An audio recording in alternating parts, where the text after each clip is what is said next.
కామారెడ్డి జిల్లా బీర్కూరు మండలం కృష్ణాపూర్ గ్రామంలో సోమవారం పలు అభివృద్ధి పనులకు తెలంగాణ రాష్ట్ర అగ్రో ఇండస్ట్రీస్ కార్పొరేషన్ చైర్మన్ కాసుల బాలరాజు, బాన్సువాడ ఎమ్మెల్యే పోచారం శ్రీనివాస్ రెడ్డి ప్రారంభించారు. మొదటిగా చాకలి ఐలమ్మ విగ్రహాన్ని ఆవిష్కరించారు. అనంతరం ప్రభుత్వ ప్రాథమిక పాఠశాలలో 20 లక్షలతో నూతనంగా నిర్మించిన అదనపు తరగతి గదులను, 9 లక్షలతో నిర్మించిన అంగన్వాడీ భవనాలను ప్రారంభించి గ్రామంలో ఏర్పాటు చేసిన సభలో అగ్రో చైర్మన్ బాలరాజు మాట్లాడుతూ, మనం అందరం కలిసి మరి డెవలప్మెంట్ చేసుకుందాం. ఖచ్చితంగా ఈ కాన్స్టిట్యూన్సీలో వేరే వాళ్ళకు స్థలం ఉండద్దు. ఖచ్చితంగా లోకలే మరి నాన్ లోకలే టూరిస్టులు ఎంతో మంది వస్తారు పోతారు, కానీ ఇక్కడ స్థానికంగా ఉండేవారు సస్తే మనం ఇక్కడనే పాతి పెడతారు, ఇక్కడనే కాలుస్తారు. కానీ వేరే వాళ్ళకి ఎట్లుంటుంది అంటే మరి ఎక్కడ వచ్చిండ్రో ఎక్కడ పోయినో మళ్ళీ నామరూపాలు లేకుండా ఎంతో మంది వచ్చారు, ఎంతో మంది వెళ్ళిపోయారు. అందులో ఇప్పుడు వచ్చినటువంటి వ్యక్తి ఒక వ్యక్తి మరి పోక తప్పదు. ఎందుకంటే ఒక ఎమ్మెల్యే ఉన్నాక ఇన్ఛార్జ్ అనేది ఉండదు. ఏదో మందిని కప్పిపుచ్చడానికి కోసమే మాట్లాడుతున్నారు. కానీ మేము ఎక్కడ ఏ కాన్స్టిట్యున్సీలు చూసినా ఒక్క ఎమ్మెల్యే లేకుండా కాంటాక్ట్ చేసిన వ్యక్తి ఇన్ఛార్జ్ గా ఉంటారు. అంటే సీనన్న రాకముందు ఇన్ఛార్జ్ అంటే మేము కూడా సరే కానీ మరి కాంటాక్ట్ చేసింది కాబట్టి అంతకుముందు నేను కాంటాక్ట్ చేసిన మరి నేను ఇన్ఛార్జ్ ఉన్నా మరి మొన్నటి దాకా ఉండే. కానీ ఇప్పుడు సీనన్న కాంగ్రెస్ పార్టీలో రావడంతో ముఖ్యమంత్రి గారు ఒకటే చెప్పిండ్రు, ఎవరు ఉండరు ఖచ్చితంగా మరి ఎవరైతే ఇప్పుడు ఎమ్మెల్యేగా ఉన్నారో వాళ్ళే ఇక్కడ ఇన్ఛార్జ్ గా ఉంటారు. ఎమ్మెల్యేదే నడుస్తుంది, మీరు ఏది చెప్పినా వాళ్ళదే నడుస్తుంది. కానీ ఇక్కడ కళ్ళబొల్లి మాటలు చెప్పి ఏదో కాకమ్మ కథలు చెప్పి మరి అక్కడికి వెళ్ళి వచ్చి కొంతమందిని తీసుకొని ఏదో గాలి వార్తలు చెప్తూ మరి మీ ఊరికెళ్ళి కూడా కొంతమంది గాలి మనుషులు కొంతమంది తిరుగుతున్నారు. ఇప్పటికైనా సరే కలిసి పనిచేద్దాం. మీకు ఏం కావాలో చెప్పండి. మీరు అభివృద్ధి ఆశిస్తే ఖచ్చితంగా సీనన్న ఉన్నాడు, నేనున్నాను.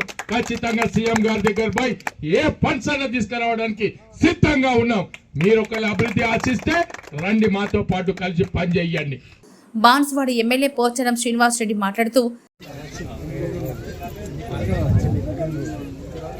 విప్లవ నాయకురాలు,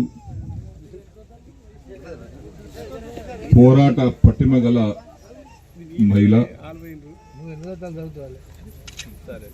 జమీందార్లను రజాకాలను ఎదిరించి తెలంగాణ కోసం త్యాగం చేసినటువంటి విప్లవ మహిళ అయినటువంటి శ్రీమతి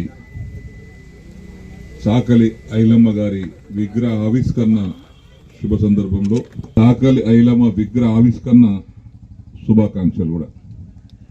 చాలా చక్కగా విగ్రహాన్ని ఇప్పుడే ఆవిష్కరించుకున్నాం, ప్రారంభించుకున్నాం. ఒక వ్యక్తి ఒక శక్తిగా మారాలి. వ్యక్తిగా ఉంటే సమాజానికి ఏం చేయలే. వ్యక్తులు అనుకునేవారు శక్తిగా మారితేనే ప్రజలకు ఉపయోగపడుతుంది. అలాంటి శక్తిగా మారినటువంటి వ్యక్తులలో తెలంగాణ కోసం పోరాటం చేసినటువంటి మహిళ చాకలి ఐలమ్మ.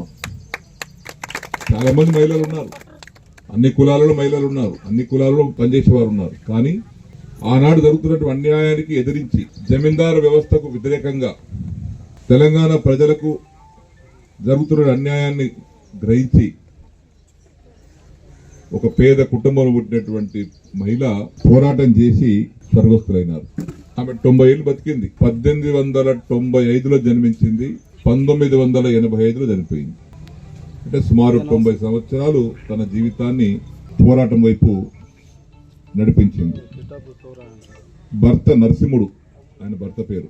పుట్టింది వరంగల్ జిల్లా, ఒకప్పటి వరంగల్ జిల్లా, ఇప్పుడు ఉన్నటువంటి సమీక్ష జిల్లాలో వరంగల్ జిల్లా. చనిపోయింది కూడా వరంగల్ జిల్లాలోనే, పాలకుర్తిలో. విప్లవం ఎవరు చేస్తారు? అన్యాయం ఎవరు ఎదిరిస్తారు? ధైర్యం ఉన్న వారు ఎదిరిస్తారు.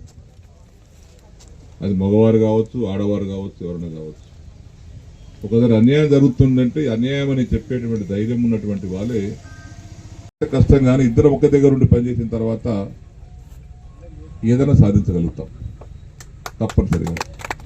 సరే, కొత్తగా వచ్చినటువంటి వారు ఇంకా ఈ ఊళ్ళో ఉన్నటువంటి కొంతమంది కూడా ఇంకా అటు ఇటు చూస్తూ ఉన్నారు. వారు అన్నట్టుగా ఎవరు వచ్చినా మేము కాదనేది లేదు. ఏ ఊరు నుంచి ఎవరు వచ్చినా వారిని కూడా దగ్గర తీసుకుంటాం.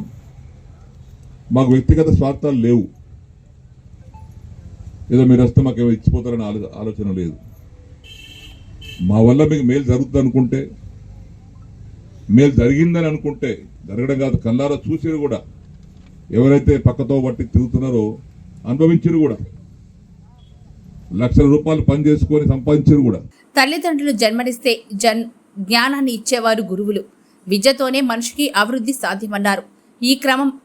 ఈ కార్యక్రమంలో కాంగ్రెస్ నాయకులు, కార్యకర్తలు తదితరులు పాల్గొన్నారు.